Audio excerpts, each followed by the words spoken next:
আর 41 বার পইরা পানি গ্লাস রাখবেন, ফু দিবেন, ফু দিয়ে নামাজের আগে অথবা নামাজের পরে খেয়ে নিবেন। ইনশাল্লাহ কোরআন সত্য, ঠিক কি না? যত জটিল কঠিন রোগ হোক, আপনার রোগ আল্লাহ পাক মুক্তি করে দিবেন। আমলটা বুঝে আসছে? ফজরের 2 রাকাত সুন্নত পড়ে ফরজ নামাজের আগে মধ্যবর্তী সময়ে 41 বার পড়বেন। পানি আল কোরআন আমি আপনার উপরে নাজিল করলাম। বুঝছেন কথার মায়ের পেজ? বুঝছেন আল্লাহ পাক কি বললেন? যে আপনার উপরে 7 বাক্য বিশিষ্ট, 7 আয়াত বিশিষ্ট, বারংবার পঠিত একটি সূরা এবং 30 পারা কোরআন নাজিল করলাম। তাহলে বলেন তো, যেইখানে আল্লাহ পাক 30 পারা কোরআনের কথা বলেছেন, ওইখানে কি সূরা ফাতিহা নাই? তাহলে আবার আল্লাহ পাক আবার আলাদাভাবে সূরা ফাতিহার কথা কেন উল্লেখ করলেন? কেন? কারণ সূরা ফাতিহা এটা হচ্ছে একটা একাই 100, এটার জন্য কোনো কিচ্ছু লাগবে না। এটার সহকারী হিসেবে আল্লাহ পাক আলিফ লাম মিম থেকে আম্মা ইয়াতাসাআলুন, আলিফ লাম মিম থেকে মিনাল জিন্নাতি ওয়ান নাস পর্যন্ত পুরাটাই আল্লাহ পাক সূরা ফাতিহার ব্যাখ্যা স্বরূপ নাজিল করেছে। পুরাটা। ওই যেই কথাটা বলতেছিলাম, আমি যদি বলি ভাই আমি রিকাবি বাজার যাব, আপনি বললেন ওই যে রিকাবি বাজার ওই দিকে চলে যান, এইভাবে কিন্তু আমার পক্ষে যাওয়ার সম্ভব নয়, আমাকে কিন্তু রাস্তা দেখাই দিতে হবে, ঠিক কিনা ভাই? আল্লাহ পাকের কাছে যখন আমরা বললাম ইহদিনাস সিরাতাল মুস্তাকিম, আল্লাহ আপনি আমাদেরকে জান্নাতের পথ দেখান, সিরাতে মুস্তাকিমের পথ দেখান, আল্লাহ পাকও বলে দিলেন যা তোমাকে আমি পথ দেখাই দিলাম। তাহলে আমি আপনি কিভাবে সিরাতে মুস্তাকিমের পথ কিভাবে চিনব? আমি আপনি সরল সঠিক পথ জান্নাতের পথ আমি কিভাবে চিনব? আল্লাহ রব্বুল আলামিন বলে দিলেন, ওই যে তুমি যে সিরাতে মুস্তাকিমের পথ চেয়েছো, সিরাতে মুস্তাকিমের পথ তুমি জানতে চেয়েছো, ওই বান্দা যা যা আলিফ লাম মিম থেকে মিনাল জিন্নাতি ওয়ান নাস পর্যন্ত পুরা 30 পারা কোরআনটা আমি সিরাতে মুস্তাকিমের পথ চিনাই দেওয়ার জন্য যা যা কিছু লাগে যাবতীয় বিষয়গুলো আমি উল্লেখ করে দিলাম।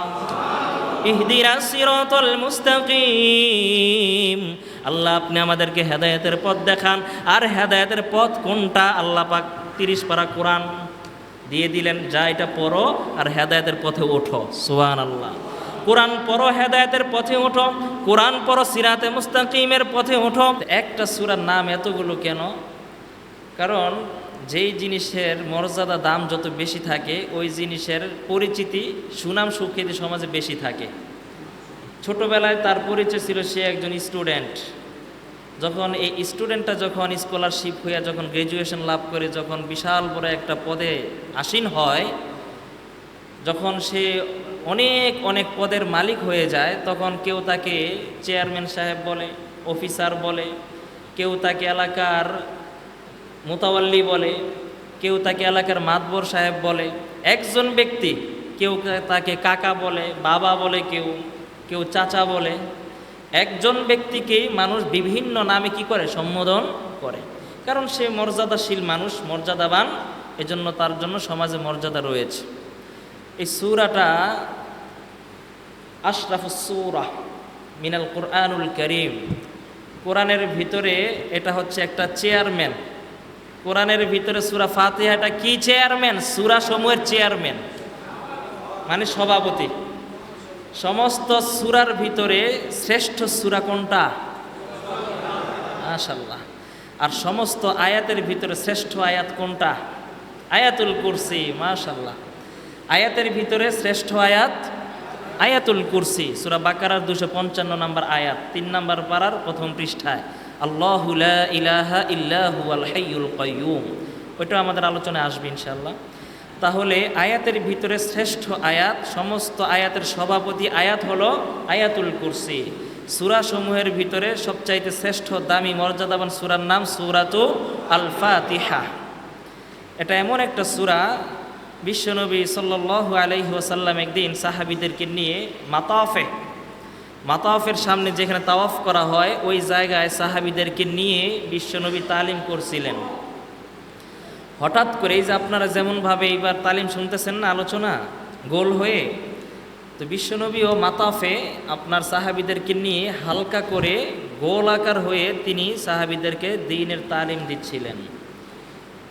হঠাৎ করে বিকট এক শব্দ আসমান থেকে আসলো, বিকট শব্দে সমস্ত সাহাবীর হতভম্ব হয়ে গেল, ভয় পেয়ে গেল। এমত অবস্থায় হযরত জিবরাইল আলাইহিস সালাতু ওয়াস সালাম এসে রসুলকে সংবাদ দিলেন, ইয়া রাসূলুল্লাহ, এই যে একটু আগে যে আপনার আওয়াজ শুনতে পেলেন, এটা কিসের আওয়াজ আপনি জানেন? নবী বললেন না। বললেন যে ফুতিহা বাবু মিন আবওয়াবিল জান্নাহ, এইমাত্র আল্লাহ পাক জান্নাতের 8 দরজাসমূহের মধ্য থেকে একটি জান্নাতের দরজা খুলে দিয়েছেন। লাম ইউফতাহ কত্তু, যেই দরজাটা ইতিপূর্বে কখনো খোলা হয়নি, কেউ খোলে নাই। সুবহানাল্লাহি বিহামদি। নাযালা বিহিল মালাইকাহ, এবং ওই দরজাটা দিয়ে একটি ফেরেশতা আগমন করেছেন, নাজিল হয়েছে। সুবহানাল্লাহ। বিশ্বনবী বলেন, সাহাবীদেরকে লক্ষ্য করে বলেন, ও সাহাবীরা, নাযালাত আলাইয়া আনিয়া সূরাতুন, জানো এই সময় এই মুহূর্তে যে আওয়াজ যে তোমরা শুনলা, এই যে এই সময় এইরকম এরকম হয়েছে, আমার উপরে একটি সূরা নাজিল করা হয়েছে। কি সূরা? নবীজি বলেন, এমন একটা সূরা নাজিল করা হয়েছে যেই সূরাটা শুধুমাত্র কোরআনেই না, এইরকম একটা সূরা অথবা এটা সমপর্যায়ের কোনো সূরা না কোরআনে আরেকটা আছে, না তাওরাতে আছে, না জাবুরে আছে, না ইনজিলে আছে, ইভেন আসমানি সমস্ত কিতাবসমূহের কোনো আসমানি কিতাবের ভিতরে এটার সমপর্যায়ের কোনো সূরা নাজিল হয় নাই। সূরাতুল ফাতিহা আওয়াজিমুস সূরা, যেটাকে সবচেয়ে বড় সূরা বলা হয়। এরপর আল্লাহর নবী সাল্লাল্লাহু আলাইহি ওয়াসাল্লাম সাইয়্যিদুল মালায়েকা জিবরাইল আলাইহিস সালাতু ওয়াস সালামকে ডাক দিয়া বলে, জিবরাইল রাসূলকে লক্ষ্য করে বলে, ইয়া রাসূলুল্লাহ, লাম ইয়াতলু আহাদুম মিন উম্মাতিন নবী, আপনার উম্মতের ভিতরে কোন উম্মত এই সূরাটা তেলাওয়াত করবে না, ইল্লা, তবে হ্যাঁ সূরাটা তেলাওয়াত করবে, ইউতা বিহি, যখন ওই সূরাটা তেলাওয়াত করবে ওই সূরার ভিতরে যা কিছু আছে সমস্ত ফজিলতগুলো ওই বান্দাকে দিয়ে দেয়া হবে। লাম ইয়াতলু আহাদুম মিন উম্মাতিক, আপনার উম্মতের ভিতরে কোনো উম্মত যখনই এই সূরাটা তেলাওয়াত করবে, একবার তেলাওয়াত করলেই এই সূরার ভিতরে যা কিছু আছে সব কিছু তাকে দিয়ে দেওয়া হবে। সূরা ফাতিহার ভিতরে কি আছে জানেননি? বলেছিলাম না, পুরা কোরআনে যা আছে সবটাই সূরা ফাতিহার ভিতরে আছে। সুবহানাল্লাহ বলেন। সব সূরা ফাতিহার ভিতরে আছে। এটা একটা মনে করেন একটা ফুল প্যাকেজ। এটার একটা ঘটনা আমরা পিছের থেকে আবার টেনে আনি, নাইলে বুঝবেন না। যখন আল্লাহ পাক রব্বুল আলামিন যখন ইবলিসকে যখন সিজদার হুকুম দিল, কাকে সিজদা করতে বলল? আদমকে। ইবলিস তো দেয় নাই, ঠিক না? এরপরে ইবলিস আপনার বিভিন্ন রকমের যুক্তি দাঁড় করাইয়া অনেক রকমের কৌশল কইরা সে দিল না, আল্লাহর সাথে সে তর্ক বিতর্কে লিপ্ত হয়ে গেল। আল্লাহ পাক একটা সময় রাগান্বিত হইয়া তাকে বললেন যে ফাখরুজ ইন্নাকা রজিম, এখান থেকে বেরিয়ে যাও, কারণ তুমি বিতাড়িত, তুমি বেয়াদব, বেয়াদবের স্থান আমি আল্লাহর দরবারে নাই। এজন্য বেয়াদব যারা, এরা পৃথিবীতেও লানত পায়, মৃত্যুর উপর আল্লাহর কাছেও তারা লানত পায়। বেয়াদবের জীবনে কোনো বরকত থাকে না, মনে রাখবেন। বেয়াদবের জীবনে কোনো দিন শান্তি থাকে না। বেয়াদবের জীবনটা লাঞ্ছনা বঞ্চনা দ্বারা ভরপুর থাকে। বেয়াদব অনেক বড় ডেঞ্জারাস।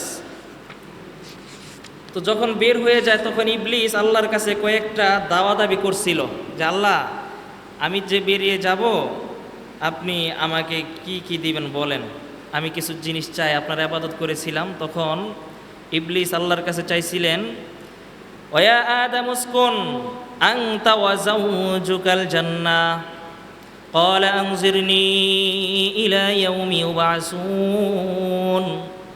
ইবলিস বলে, আল্লাহ, আপনি আমাকে কিয়ামত পর্যন্ত, ইলা ইয়াউমি ইউবআসুন, কিয়ামত পর্যন্ত আপনি আমাকে হায়াত বাড়িয়ে দেন। এক নাম্বার চাওয়া। আল্লাহ বলেন, যা। ক্বালা ইন্নাকা মিনাল মুনজারিন। আল্লাহ বলেন, ঠিক আছে, হায়াতেই তো, যাও, তোমাকে হায়াত এটা দিয়ে দিলাম। এরপর ইবলিস বলতেছে, সূরা আরফে এই কথাগুলো বলতেছি, সূরা আরফ থেকে, আয়াত 13 থেকে 16-17 পর্যন্ত। ক্বালা ফাবিমা আগওয়াইতানি, ইবলিস আল্লাহর কাছে চ্যালেঞ্জ ছুড়ে দিয়ে বলে, আল্লাহ, যেই বনি আদমের কারণে আপনি আমার যাবতীয় সমস্ত নেক আমলগুলো বরবাদ করে দিলেন, যেই বনি আদমের কারণে আপনি আমাকে রহমতের দরজা থেকে বের করে দিলেন, ওই বনি আদম কিভাবে জান্নাতে যায় আমি সেটা দেখে নিব। কে বলতেছে? ইবলিস। কার সাথে? কিভাবে তুমি বনি আদমকে ধ্বংস করবা, কিভাবে বনি আদমকে তুমি ধোঁকা দিবা? ইবলিস বলে, লাআকউদান্না লাহুম সিরাতাকাল মুস্তাকিম, আমি সিরাতে মুস্তাকিম, সরল পথ, সঠিক পথ, যেই পথ দিয়ে মানুষ জান্নাতে প্রবেশ করবে, ওই সরল সঠিক সিরাতে মুস্তাকিমের উপরে আমি বসে থাকব।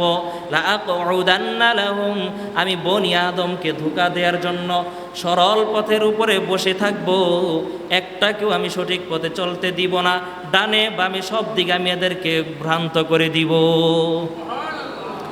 আল্লাহ রাব্বুল আলামিন বলেন, সুম্মা লাআতিয়ান্নাহুম মিন বাইনি আইদিহিম ওয়া মিন খালফিহিম ওয়া আন আইমানিহিম ওয়া আন শামাইলিহিম ওয়ালা তাজিদু আকসারহুম শাকিরিন। এখানে একটু খেয়াল করেন, মানুষ কয় মানুষের ভুল হয়, শয়তানের নাকি ভুল নাই। কয় না? ভুল তো মানুষের হয়, শয়তানের তো ভুল হয় না। একটা প্রবাদ আছে না, শয়তানে আরো বড় ভুল করছে। এই যে এখানে এই আয়াতের ভিতরে শয়তানের ভুলটা শোনেন। ইবলিস বলে, আল্লাহ সিরাতে মুস্তাকিমের উপরে থেকে থেকে ধোঁকা দিব কিভাবে? মিন বাইনি আইদিহিম, সামনের দিক থেকে আসবো, ওয়া মিন খালফিহিম, পিছনের দিক থেকে আসবো, ওয়া আন আইমানিহিম, ডান দিক থেকে আমি আসবো, ওয়া আন শামাইলিহিম, এবং আমি বাম দিক থেকে আসব। সামনে পিছনে ডানে বামে চতুর্দিক থেকে আমি প্রত্যেকটা বনি আদমকে ধোঁকায় ফেলবো। কয় দিক নিছে? আসলে দিক কয়টা? দিক হলো মূলত 6টা। কয়টা? 4 দিক, উপরে আর নিচে, এই হলো 6 দিক। আল্লাহ রাব্বুল আলামিন বলেন, ঠিক আছে, এই 4 দিক দিয়ে যেহেতু তুই ধোঁকা দিবি, ঠিক আছে, তোর দরখাস্ত মঞ্জুর। ক্বালা খুরুজ মিনহা মাজউমান মাদহুরা, নাকে খত দিয়ে বের হ, বেয়াদব কুলাঙ্গার। এত বছর তোর আমি সম্মান দিলাম, শ্রেষ্ঠ দিলাম, আদর করে সম্মান দিয়ে সামনে না তোমার নামাজ পড়াইতে দিলাম, তোমার মূল্যায়ন করে তোমার দাঁড় করাই দিলাম, কথা শুনছি সম্মান দিয়া, এতদিন পরে তুমি বেয়াদবি করো, তোমার মতো বেয়াদবের এইখানে স্থান নাই। ক্বালা খুরুজ মিনহা, এখান থেকে বের হ। কিভাবে? মাজউমা, অপমানিত হয়ে, মাদহুরা, নাকে খত দিয়ে বের হ। কারে বের করছে? আহা, কোন ইবলিস? লক্ষ লক্ষ কোটি বছর আল্লাহর সিজদা দিছে, আমি আপনি দিছি কয়দিন? বেয়াদব ও যত কিছু হোক, পৃথিবীতেও লাঞ্ছিত, পরকাল আর বেশি লাঞ্ছিত হবে সে। আল্লাহ বলেন, ঠিক আছে, এই তোর জ্ঞানের পরিধি, এই তোর অহংকার, এটাই তোর তাকাব্বুরি, যেই অহংকারের কারণে গরিমার বলে তুই মাটির সৃষ্টি আদমকে সিজদা দিলি না। আরে বেয়াকুব, নাদান, মূর্খ, তুই তো আসলে বেয়াদবি করে তো পার পাইলি না, বরং তুই আরো অনেক বড় একটা ভুল করলি। সেটা কি? সমস্ত বনি আদমগুলো সেই দিন আল্লাহর কাছে বলছে, আল্লাহ, আদম নবী করতেছে, আল্লাহ মনটা বেজার। আল্লাহকে, কেউ আদম মনটা খারাপ কে তোমার? আদম নবীকে আল্লাহ সব তো আপনি তারে দিয়েই দিলেন, বেয়াদবিও করলো, আবার তার চাহিদা আপনি পূরণ করে দিলেন। এবার তো আমি আমার সন্তানগুলোর জন্য কিয়ামত পর্যন্ত যত সন্তান আসবে, এদের না জানি কি হয়, এই চিন্তায় আমি বিভোর আছি, চিন্তায় আমি চিন্তিত। আল্লাহ, অন্তরে শান্তি নাই। আল্লাহ রাব্বুল আলামিন বলে, আদম টেনশন নিও না, ইবলিস তো তোমার উম্মতদেরকে, তোমার বান্দাদেরকে, তোমার সন্তানদেরকে 4 দিক থেকে ধোঁকা দিবে। আল্লাহর কসম, ওই জাত ও সিফাতের কসম, আমি আল্লাহ আমার জাত সিফাতের কসম করে বলি, তোমার বান্দা, তোমার সন্তান, তোমার উম্মতের ভিতরে যেই বান্দাটা আমি আল্লাহর উপরে তাওয়াক্কুল করবে, আল্লাহকে ভয় করে যখন নিভৃতে একান্তে যখন সিজদা করবে, আমি আল্লাহ পাক তাকে জমিন থেকে রহমত দিয়ে মাফ করে দিব। ওই বান্দা যখন হাত তুলে আল্লাহর কাছে যখন ক্ষমা চাইবে, আমি আল্লাহ পাক আসমান থেকে সাকিনা নাজিল করে তাকে আমি জান্নাত বানিয়ে দিব। কারণ ইবলিস তো 2 দিক নেয় নাই, নিচে তো 4 দিক, 2 দিক নেয় নাই। আল্লাহ পাক বলে, আদম, ও আদম শুনো, টেনশন করো না, যেই সিরাতে মুস্তাকিমের উপরে ইবলিস বসে বসে তোমার উম্মতদেরকে, তোমার সন্তানগুলোকে ধোঁকা দিবে। দেখ দেখ, হাজারটা অন্যায় করবে, হাজারটা নাফরমানি করার পরেও যখন অনুতপ্ত, লজ্জিত, অনুশোচনা যখন তার দিলের ভিতরে জাগ্রত হবে, আমি আল্লাহর ভয়ে যখন সিজদায় চলে যাবে, আমি আল্লাহ পাক তাকে জমিন থেকে রহমত দিয়ে মাফ করে দিব। উপরে নিচে থেকে আমি তাকে রহমত দিব। ইবলিস আর কি করবে? আমি যদি বান্দাকে রহমত দেই, ইবলিস আটকাতে পারবে?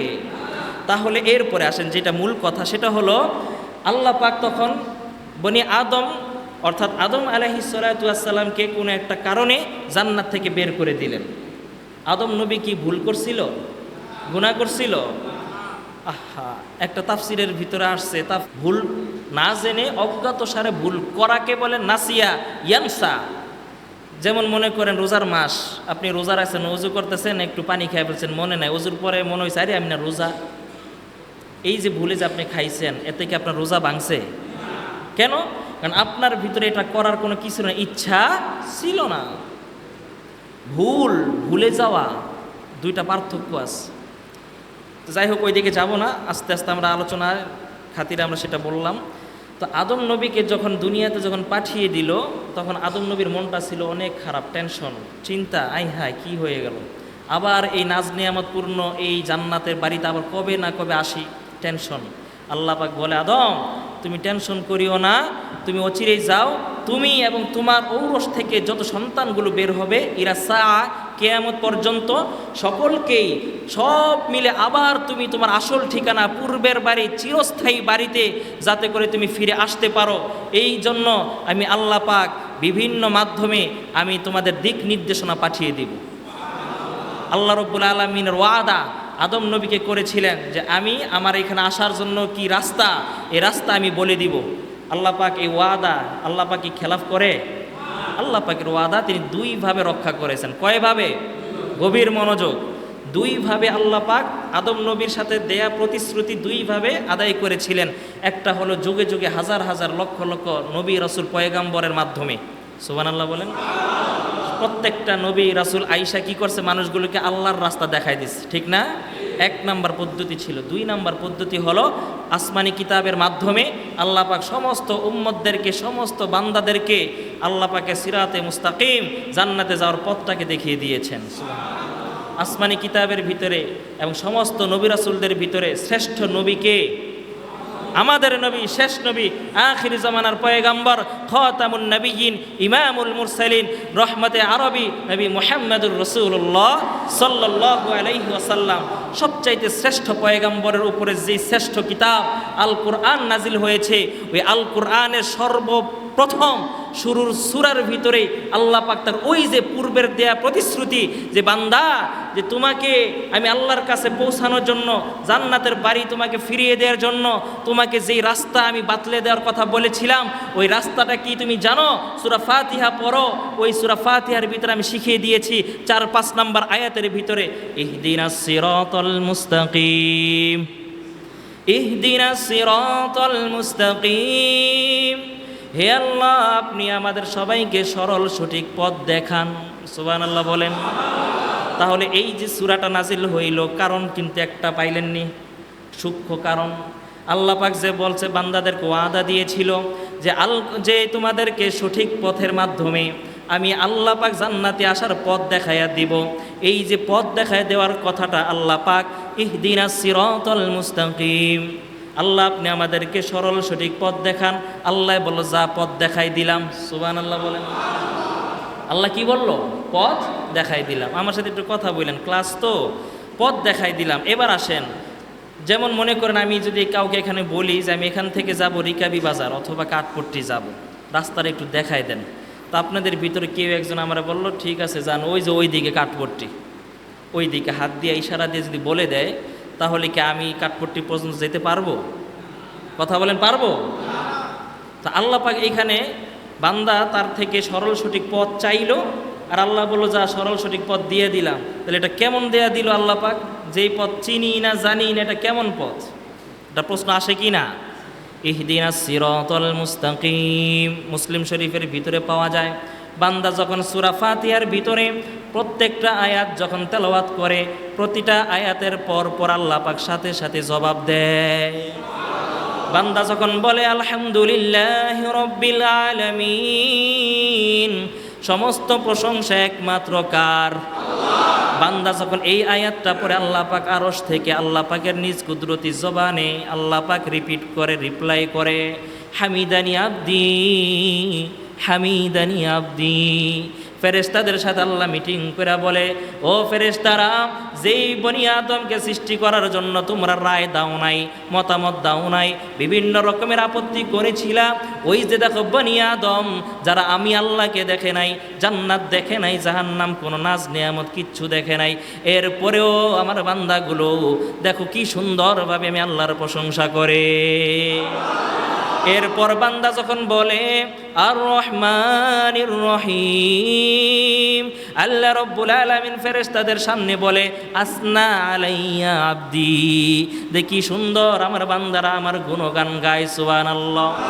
এরপর বান্দা যখন মালিক ইয়াউমিদ্দিন, বান্দা যখন বলে মালিক ইয়াউমিদ্দিন, আল্লাহ বলে ও ফেরেশতারা দেখো দেখো মাজ্জাদানি আব্দি, আমার বান্দারা আমার মর্যাদা বড়ায়, আমার সম্মান প্রদর্শন করে।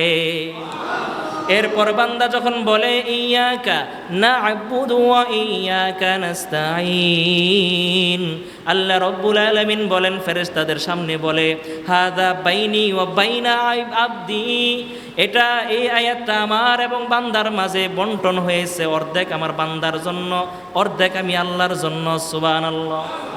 ইয়াকা না'বুদু অর্থ হলো হে আল্লাহ, একমাত্র আমরা আপনারই ইবাদত করি। ইবাদত করি কার? ইবাদত করি কার? একমাত্র আমরা আপনার ইবাদত করি। ও ইয়াকা নাস্তাঈন, আর যা কিছু লাগে সাহায্য আমরা একমাত্র আপনার কাছেই চাই। আল্লাহ পাক ফেরেশতাদের কাছে গিয়ে বলো, ও ফেরেশতারা দেখো আমার বান্দা কত সুন্দর করে বলতেছে, এবং এই বাক্যটা আমার এবং বান্দার মাঝে সীমাবদ্ধ। বান্দার প্রথম অংশটা ইয়াকা না'বুদু, বুঝতেছেন কথা? ইয়াকা না'বুদু এটা হচ্ছে বান্দার জন্য, অর্থাৎ বান্দা বলতেছে আল্লাহ আমরা একমাত্র আপনার ইবাদত করি, এটা বান্দার অংশ। ও ইয়াকা নাস্তাঈন, আর আমরা একমাত্র আপনার কাছেই সাহায্য চাই, এটা আমি আল্লাহর জন্য। আল্লাহ পাক কত সুন্দর করে ফেরেশতাদের সাথে আপনার সূরা ফাতিহাটা নিয়ে গবেষণা করে। এরপর বান্দা যখন বলে ইহদিনাস সিরাতাল মুস্তাকিম, এরপর বান্দা যখন বলে মালিক আপনি আমাদেরকে জান্নাতে যাওয়ার সঠিক পথ দেখাইয়া দেন, আল্লাহ পাক বলে ও ফেরেশতারা আমার বান্দাকে সুসংবাদ দাও, আমি আমার বান্দাকে জান্নাতে যাওয়ার সিরাতে মুস্তাকিম দিয়ে দিলাম। এবার সিরাতে মুস্তাকিমের পথ বান্দা আরেকটু সুন্দর করে ব্যাখ্যা দিয়ে আল্লাহর কাছে উপস্থাপন করে। পরের আয়াতে আল্লাহ পাক নিজের ভাষায় বললেন সিরাতাল্লাযীনা আন'আমতা আলাইহিম, আল্লাহ সিরাতে মুস্তাকিমের পথ কোনটা আপনি দিবেন শুনেন। যেই পথে আপনার প্রিয় বান্দারা চলেছে, যেই পথে চলে আপনার প্রিয় বান্দারা আপনার থেকে নেয়ামত প্রাপ্ত হয়েছে, যেই পথে চলে চলে আপনার প্রিয় বান্দারা আপনার নৈকট্য লাভ করতে পেরেছে, ওই পথ আপনি আমাদেরকে দেখান। সিরাতাল্লাযীনা আন'আমতা আলাইহিম গায়রিল মাগদুব, তারা যাও আমি এদেরকে সুসংবাদ শুনাইয়া দাও, ওই যে যেই সুসংবাদ প্রাপ্ত, যেই প্রিয় ভাজন, যেই মানুষগুলোর কথা বলেছে আমি আল্লাহ পাক ওই মানুষগুলোর সাথে তাকে আমি হাসরে উঠাইব। সিরাতাল্লাযীনা আন'আমতা আলাইহিম, আল্লাহ নেয়ামত প্রাপ্ত ওই মানুষগুলোর সাথে আপনি আমাদেরকে শামিল করেন। নেয়ামত প্রাপ্ত দল চারটা। নেয়ামত প্রাপ্ত দল কয়টা? এখানে আমি আপনি নামাজের দ্বারাই আল্লাহর কাছে বলতেছি আল্লাহ সিরাতে মুস্তাকিম দেন। আর সিরাতে মুস্তাকিম কোনটা? ওই পথ যেই পথে চলে চলে আপনার প্রিয় বান্দারা আপনার প্রিয় হয়েছে, যেই পথে চলে চলে আপনার প্রিয় বান্দারা জান্নাত পেয়েছে, পরকালে নাজাত পেয়েছে, সফলতা অর্জন করেছে, আল্লাহ ওই পথটা আপনি দেখান। তো ওই পথে কারা চলছে জানা দরকার আছে না? ওই পথে চলছে চার শ্রেণীর মানুষ। কয় শ্রেণীর? ومن يطع الله والرسول فأولئك مع الذين أنعم الله عليهم من النبيين والصديقين والشهداء والصالحين। চার শ্রেণীর। অন্য আয়াত দিয়ে এটার ব্যাখ্যা তাফসীরুল কোরআন বিল কোরআন, কোরআনের এক আয়াত আরেক আয়াতের ব্যাখ্যা করে। তাফসিরের অনেকগুলো তাফসিরের দারাজা আছে, পর্যায় আছে।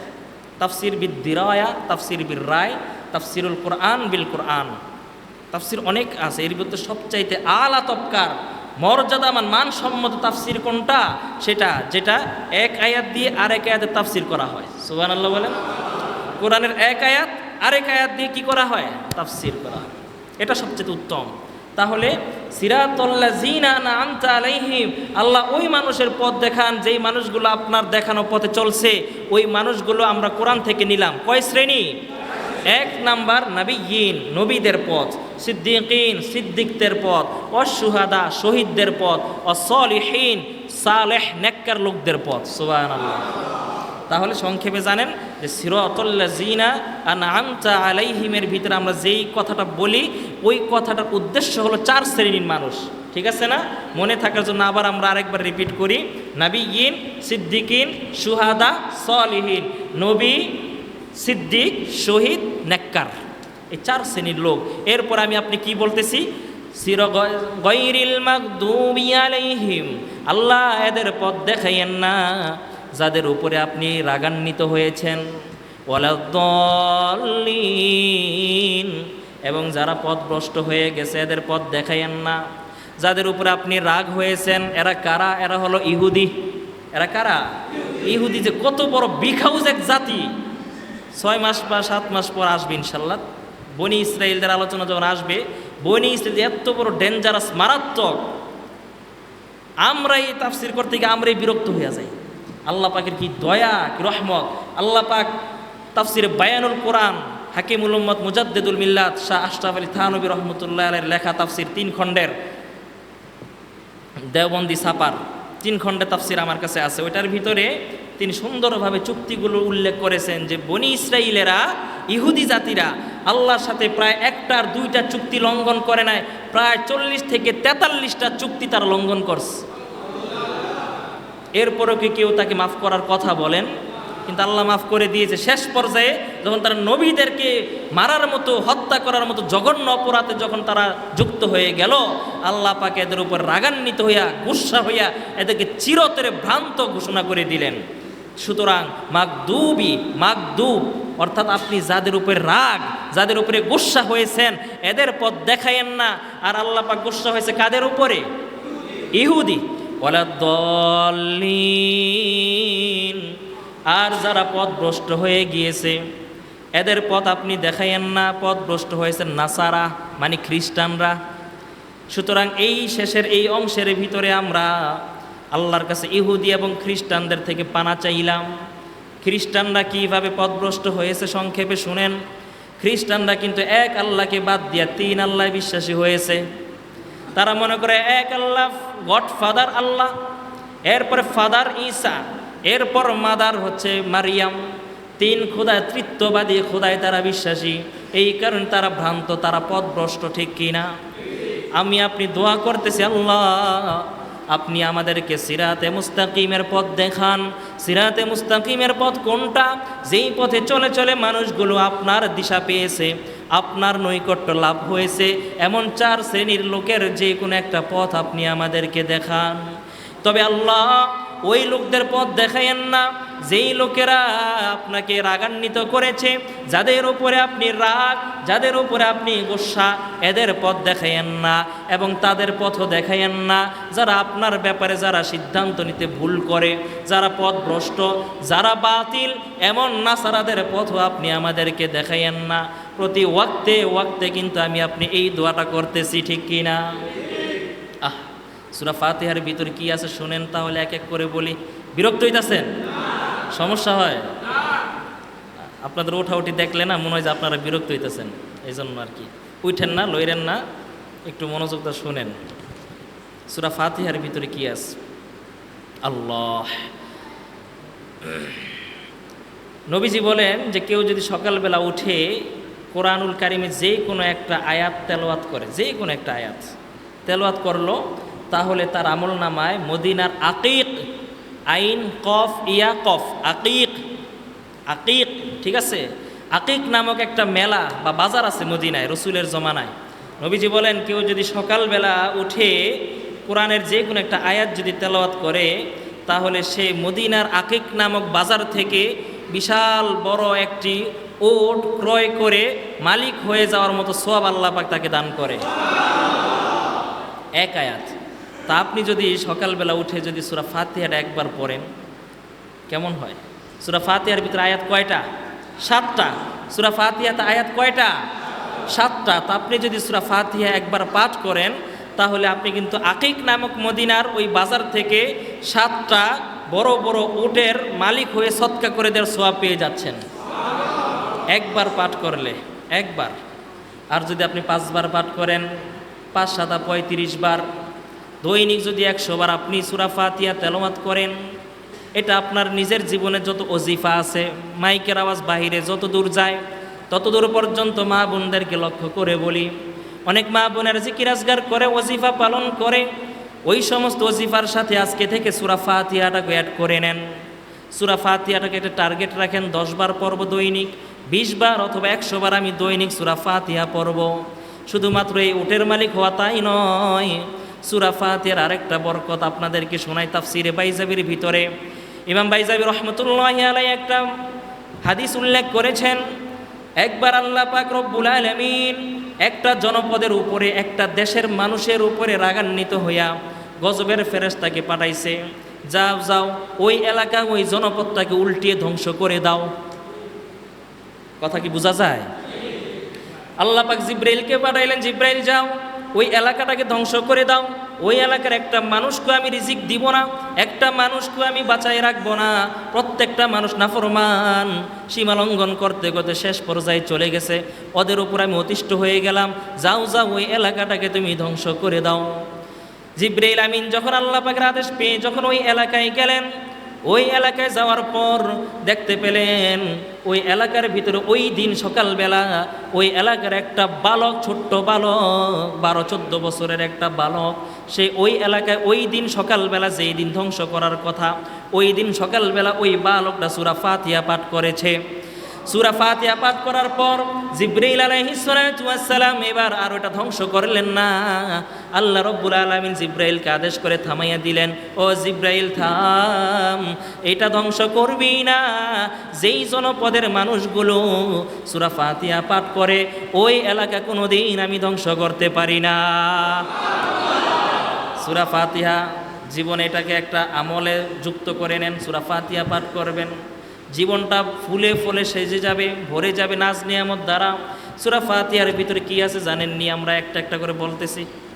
সূরা ফাতিহার ভিতরে নবীজি তো ওই হাদিসে বললেন, কেউ যদি একবার সূরা ফাতিহা পাঠ করে আল্লাহ পাক ফেরেশতাদেরকে বলে, যা ও যেটা পাঠ করলো এটা আমি ওরে দিয়ে দিলাম। আপনি যদি সূরা ফাতিহা পেয়ে যান আর কিচ্ছু লাগবে না, পুরো কোরআনটা আপনার সূরা ফাতিহার তাফসির। কোরআনের পারা মোট কয়টা? 30টা। প্রথম পারার নাম কি? আলিফ লাম মিম। আলিফ লাম থেকে শুরু হয়েছে, খেয়াল করেন, সূক্ষ্ম কথা এগুলো পাইবেন না। তো সূরা প্রথম পারাটা শুরু হয়েছে আলিফ লাম মিম দ্বারা, শেষের পারা শেষ হয়েছে আম্মা পারা দিয়ে, আম্মা ইয়াতাসা আলুন, আম পারা যেটা আপনারা বলেন। তো আম্মা পারা দিয়ে শেষ, শুরু হয়েছে কি? আলিফ লাম মিম দিয়ে। অথচ সূরা ফাতিহা তাহলে গেল কই? সূরা ফাতিহা কোন পারার ভিতরে, কোন পারার অংশ? কখনো কি এটা চিন্তা করছেন কখনো? 30 পারার ভিতরে হইলে তাহলে এটা কোন পারার অন্তর্ভুক্ত? এটা বলেন, 1 পারার নাকি 2 পারার? কোন পারায় আপনি এটা কোথায় ঢুকাইবেন? সূরা ফাতিহার মর্যাদা যদি জানতেন। হুয়া আওয়াজিমুস সূরা, এটার একটা নাম, এই সূরাটার নাম তো অনেকগুলো বললাম না, এর ভিতরে আরেকটা নাম আছে, এটা সবচেয়ে দামি মূল্যবান বড় সূরা এটা। সুবহানাল্লাহ বলেন। আল্লাহ পাক অন্য জায়গায় একটা আয়াত নাজিল করছে, ওয়ালাকাদ আতাইনাকা সাবআম মিনাল মাসানি ওয়াল কুরআনাল আযীম। হে নবী, হে আমি আপনার উপরে সাবআম মিনাল মাসানি, বারংবার পঠিত 7 বাক্য বিশিষ্ট একটি সূরা নাজিল করলাম, ওয়া কুরআনাল আযীম, এবং মহামান্বিত মহাগ্রন্থ ঐশী বাণী আল কুরআন আমি আপনার উপরে নাজিল করলাম। বুঝছেন কথার মায়ের পেজ? বুঝছেন আল্লাহ পাক কি বললেন? যে আপনার উপরে 7 বাক্য বিশিষ্ট, 7 আয়াত বিশিষ্ট, বারংবার পঠিত একটি সূরা এবং 30 পারা কোরআন নাজিল করলাম। তাহলে বলেন তো, যেইখানে আল্লাহ পাক 30 পারা কোরআনের কথা বলেছেন ওইখানে কি সূরা ফাতিহা নাই? তাহলে আবার আল্লাহ পাক আবার আলাদাভাবে সূরা ফাতিহার কথা কেন উল্লেখ করলেন? কেন? কারণ সূরা ফাতিহা এটা হচ্ছে একটা একাই 100, এটার জন্য কোনো কিচ্ছু লাগবে না। এটার সহকারী হিসেবে আল্লাহ পাক আলিফ লাম মিম থেকে আম্মা ইয়াতাসাআলুন, আলিফ লাম মিম থেকে মিনাল জিন্নাতি ওয়ান নাস পর্যন্ত পুরাটাই আল্লাহ পাক সূরা ফাতিহার ব্যাখ্যা স্বরূপ নাজিল করেছে, পুরাটা। ওই যেই কথাটা বলতেছিলাম, আমি যদি বলি ভাই আমি রিকাবি বাজার যাব, আপনি বললেন ওই যে রিকাবি বাজার ওই দিকে চলে যান, এইভাবে কিন্তু আমার পক্ষে যাওয়ার সম্ভব নয়, আমাকে কিন্তু রাস্তা দেখাই দিতে হবে, ঠিক কিনা ভাই? আল্লাহ পাকের কাছে যখন আমরা বললাম ইহদিনাস সিরাতাল মুস্তাকিম, আল্লাহ আপনি আমাদেরকে জান্নাতের পথ দেখান, সিরাতে মুস্তাকিমের পথ দেখান, আল্লাহ পাকও বলে দিলেন যা তোমাকে আমি পথ দেখাই দিলাম। তাহলে আমি আপনি কিভাবে সিরাতে মুস্তাকিমের পথ কিভাবে চিনব? আমি আপনি সরল সঠিক পথ জান্নাতের পথ আমি কিভাবে চিনব?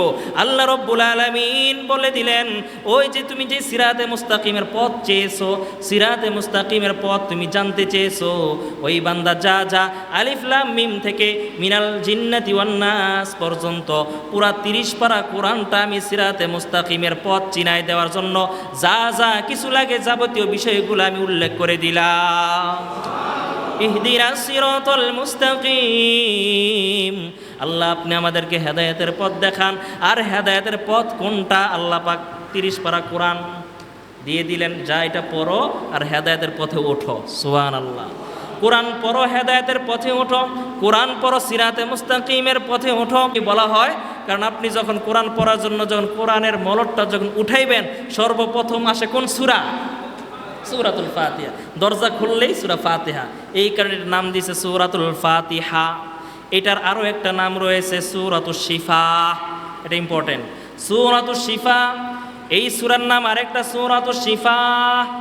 আপনার যত রকমের রোগ আছে আপনি আল্লাহর উপরে ভরসা করে ঈমান নিয়ে তাওয়াক্কুল করে আপনি সূরা ফাতিহাটা সুন্দরভাবে পাঠ করে পানিতে ফু দিয়ে খান, আল্লাহ চাইলে আপনার সমস্ত রোগগুলো ভালো হয়ে যাবে। বিশ্বাস আছে? কোরআন পড়ো, জান্নাতে ঢুকে যাও। সুবহানাল্লাহ। যেই মানুষটা কোরআন পড়ে না, কোরআন বোঝে না, সে সিরাতে মুস্তাকিমের পথও সে চিনে না। যেই লোকে বলে নামাজ পড়লেই না পড়লেও চলে, জান্নাতে যাওয়া যাবে, ঈমান থাকলেই জান্নাতে যাবে, সে সিরাতে মুস্তাকিমের ওপরে নাই, সিরাতে মুস্তাকিমের ওপরে নাই। সিরাতে মুস্তাকিমের পরিচয় আল্লাহ পাক 30 পারা কোরআনের ভিতরে দিয়েছে। এই সূরা সূরাতুল ফাতিহা, সূরাতুল ফাতিহাটাকে কেন নামকরণ করলো? এবার আসেন আলোচনা দীর্ঘ সংক্ষেপ করে দিলাম। সূরা ফাতিহা এবং সূরাতু আলহামদুলিল্লাহ, আলহামদুলিল্লাহ সূরা, ফাতিহা সূরা, এই দুইটা নামে আমরা সাধারণত এই সূরাটাকে চিনি। একদল লোক চিনে আলহামদুলিল্লাহ সূরা নামে, আরেক শ্রেণীর লোক চিনে সূরাতুল ফাতিহা নামে। তবে এগুলা ছাড়াও আর অনেকগুলো নাম রয়েছে, যেমন এই সূরার ভিতরে আরেকটা নাম আছে সূরাতুল ওয়াফিয়া। সূরাটার নাম কি? সূরাতুল ওয়াফিয়া। সূরা ফাতিহারই আরেকটা নাম সূরাতুল ওয়াফিয়া, মানে হলো পূর্ণাঙ্গ সূরা। কেন এটাকে পূর্ণাঙ্গ সূরা নামকরণ করা হলো? কারণ এটা এমন একটা সূরা যেটার অর্ধেক পইরা নামাজ হবে না। এমন না যে প্রথম রাকাতে 2 আয়াত পড়লাম, পরের রাকাতে বাকি 2 আয়াত পড়লাম, নামাজ হবে?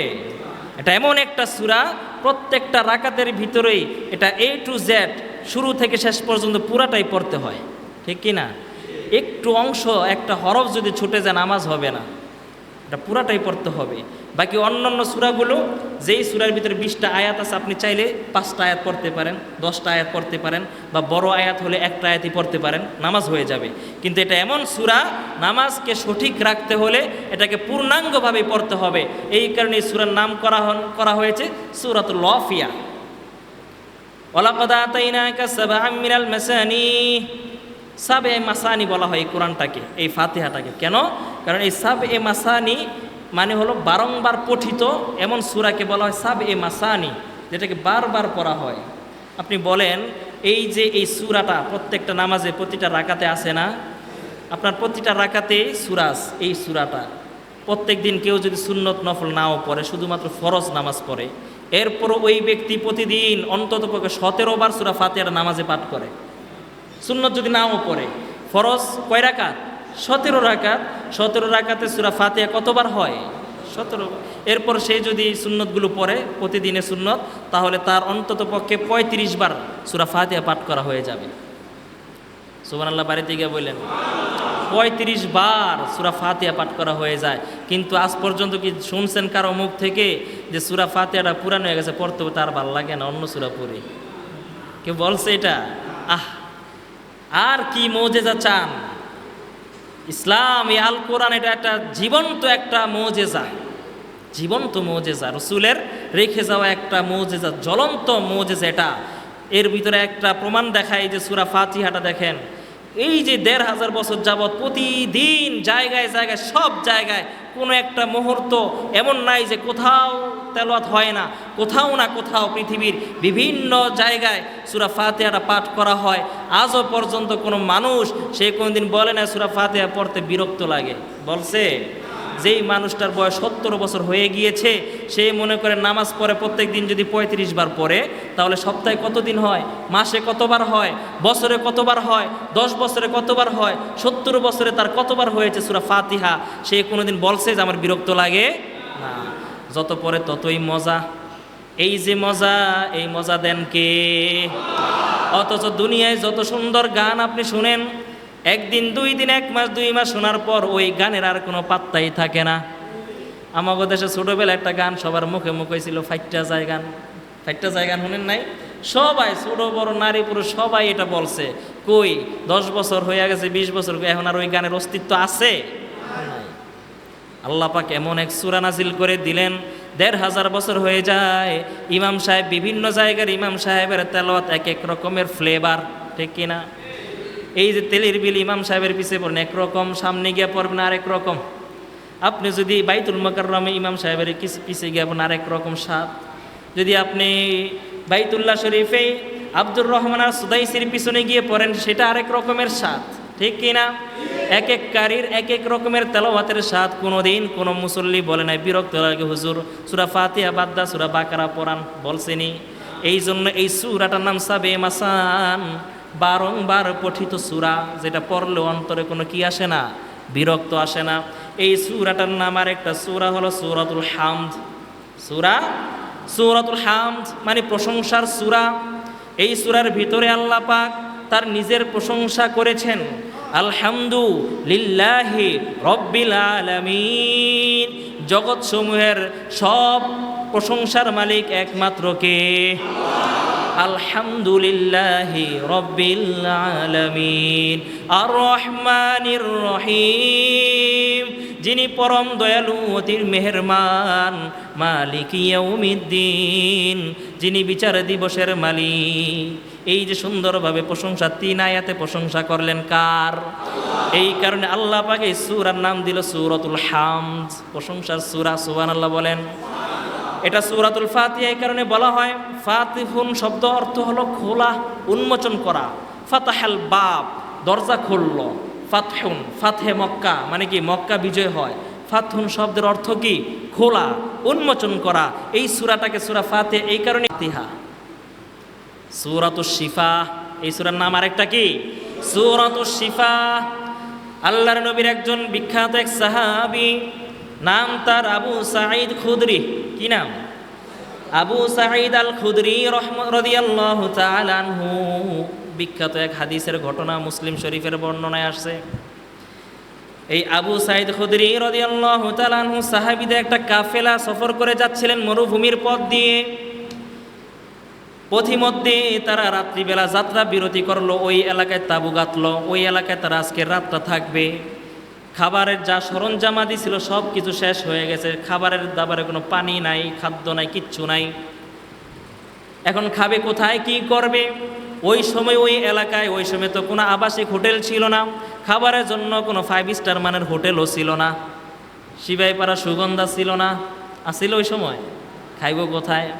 তো ইমাম আবু সাঈদ খুদরি রাদিয়াল্লাহু তাআলা আনহু বললেন যে যাও তো এই এলাকায় গিয়ে কিছু মানুষের কাছে গিয়ে বলো যে আমরা আসছি নবী সাহাবী, এই এলাকায় আমরা মুসাফির পথিক, তারা যেন সবাই ভাগাভাগি করে যেন আমাদের মেহমানদারিটা আজকে রাতে করায়, বুঝছেন? তো কিছু সাহাবী পাঠাই দিল এলাকায় গিয়ে, তারা এটা খোঁজ নিল। সব মানুষগুলো তাদের মেহমানদারি করতে অস্বীকৃতি করলো, কেউ স্বীকার করলো না, রাজি হইল না। ইমাম সাহাবী আবু সাঈদ খুদরি রাদিয়াল্লাহু তাআলা আনহু মনক্ষুণ্ণ হয়ে খুব কষ্ট পেলেন যে কিরে, নবীর একটা সুন্নত মেহমানদারি করা, এর উপর আবার আমরা পড়ছি বিপদে, কেউ রাজি হইল না, মনে খুব কষ্ট ব্যথা। এমত অবস্থায় ওই এলাকার এক বর্ণনায় আসছে নেতা আসছে, আরেক বর্ণনায় আসছে অন্য অন্য লোকেরা আসছে। তো যাই হোক, নেতায় আসছে, সর্দার ওই গোত্রের ওই এলাকার আমির সাহেব আসলো। আইসা বলতেছে, এই মুসলমানের কাফেলাদের ভিতরে তোমাদের ভিতরে আমির সাহেব কে? আমির কই? আমির কাহা হো?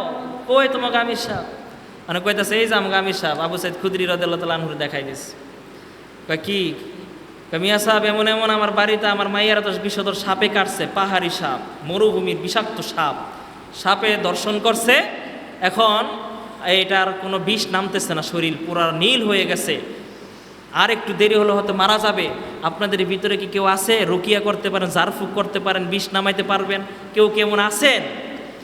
তা আবু সাইদ খুদরি রাদিয়াল্লাহু তাআলা আনহু জায়গা বুঝা দিছে, কে আছে, বিষ নামিয়ে দেওয়া যাবে, তবে শর্ত হলো আমাদেরকে, এক বর্ণনা আসছে 30টা, অপর বর্ণনা আসছে 100টা, আমাদেরকে 30টা অথবা 100টা ছাগল দিতে হবে। কয়টা? 30টা অথবা 100টা ছাগল দিলে আমাদের ভিতরে এমন ওজা আছে যে নাকি জারফুক করলে বিষ নেমে যাবে ইনশাআল্লাহ।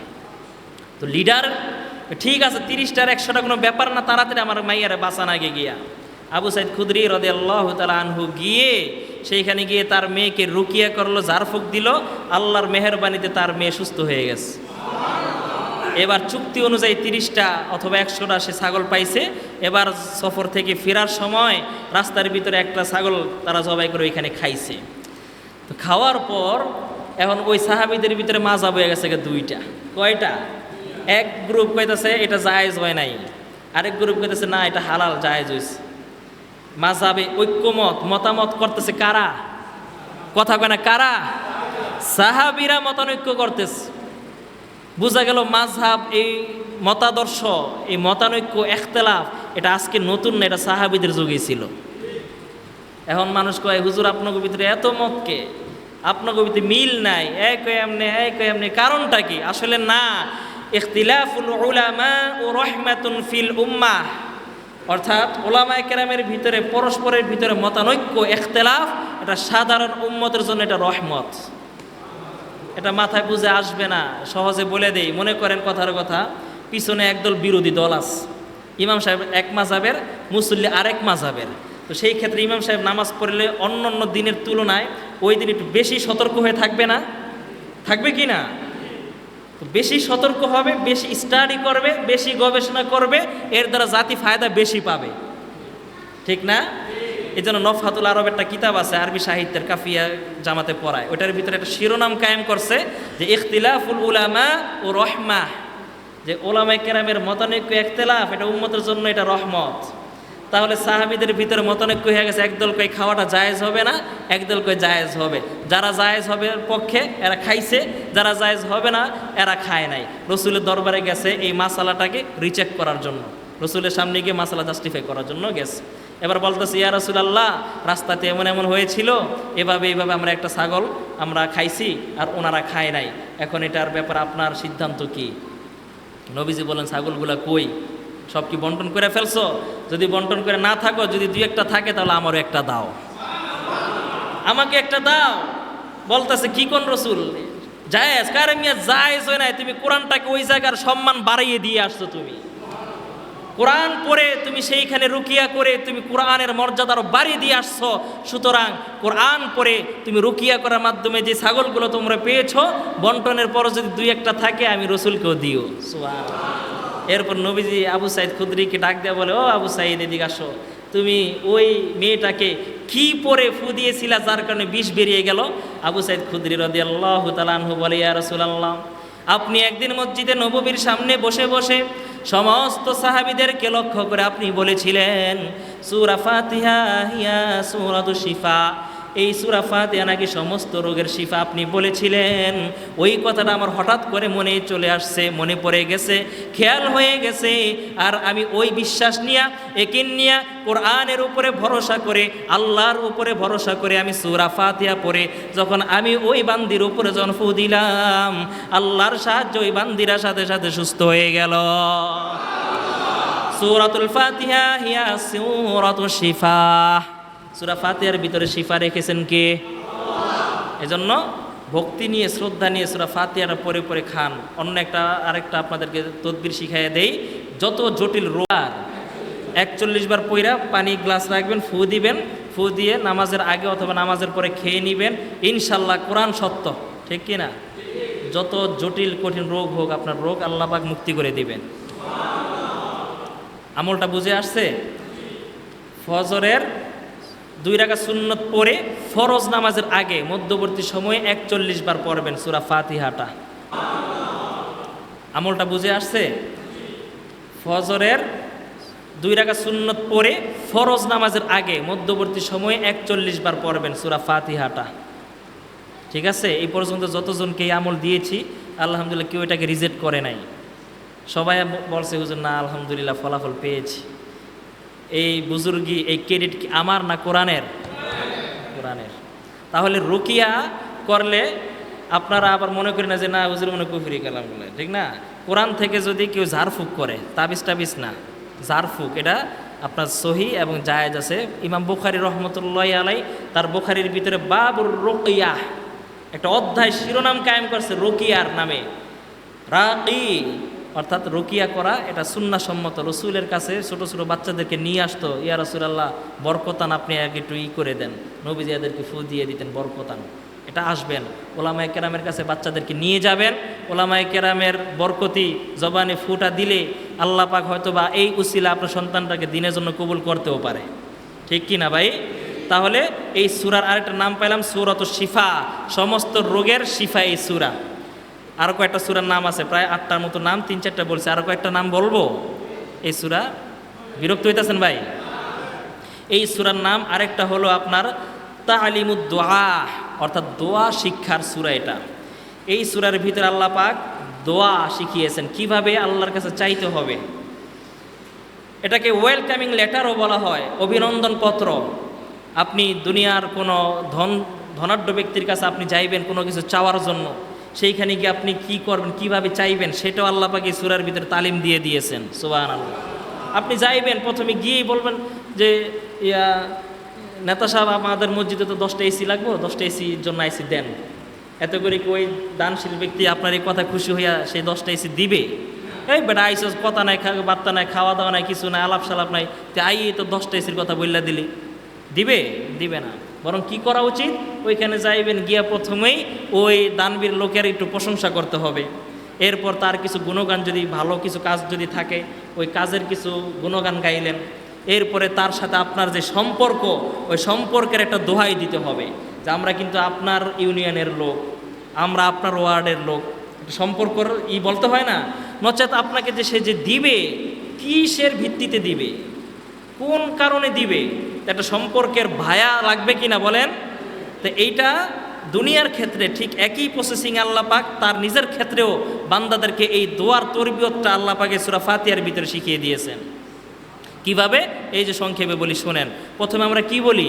আলহামদুলিল্লাহি রাব্বিল আলামিন, সমস্ত প্রশংসা জগৎ সমূহের রব যিনি, আল্লাহর জন্য। আল্লাহ, দুনিয়ার সব প্রশংসা একমাত্র মালিক আপনি। এরপরে আমরা কি বলি? আর রহমানির রহিম, আপনি হলেন রহমান দয়ালু, রহিম মেহেরবান আপনি। মালিক ইয়াউমিদ্দিন, আপনি হলেন বিচার দিবসের মালিক। ইয়াকা না'বুদু, এই 3টা গেল আল্লাহ পাকের গুণগান, প্রশংসা, 3 আয়াত। 4 নম্বর আয়াত ইয়াকা না'বুদু ওয়া ইয়াকা নাস্তাঈন, ও আল্লাহ আমরা আপনার কাছে যে আসছি এমনি এমনি আসি নাই। ইয়াকা না'বুদু, আমরা আপনার বান্দা, আপনার ইবাদত করি। ওয়া ইয়াকা নাস্তাঈন, সুতরাং বান্দা হিসেবে সাহায্য তো আমরা আপনার কাছেই চাইব। আপনি আমাদের মুনিব, আমরা হলাম আপনার গোলাম, সুতরাং গোলাম তো একমাত্র মুনিবের কাছেই সাহায্য চাই, ঠিক কিনা? বান্দা যখন আল্লাহর কাছে এইভাবে বলে, কখন অনুভব করছেননি আপনি? সূরা ফাতিহার ভিতরে কিন্তু আপনি এগুলো আল্লাহকে বলতেছেন, কখনো কি ভাবছেন এগুলো? এই জন্য তাফসিরের ভিতরে আসলে কিছু জানা যায়, বোঝা যায়, নামাজের স্বাদ পাওয়া যায়। এখন থেকে আয়াতগুলো পড়বেন আর খেয়াল করবেন।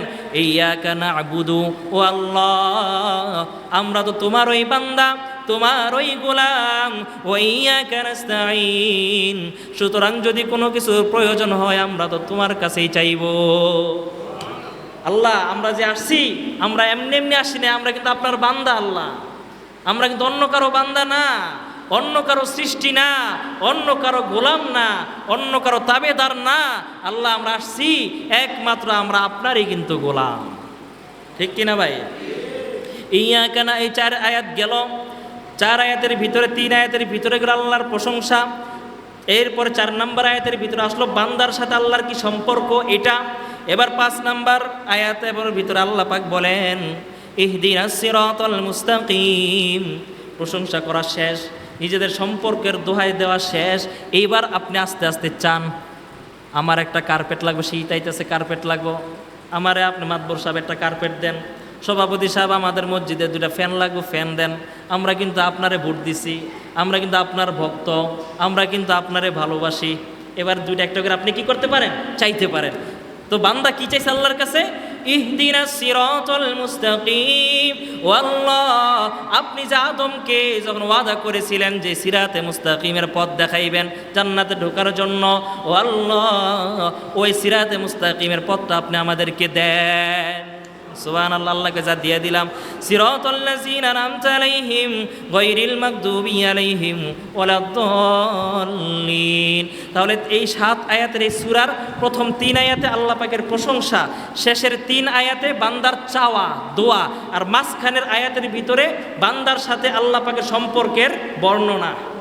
তাহলে খোলাসা কথা হলো এটাই যে সূরা ফাতিহা আয়াত সংখ্যা কয়টা? 7টা।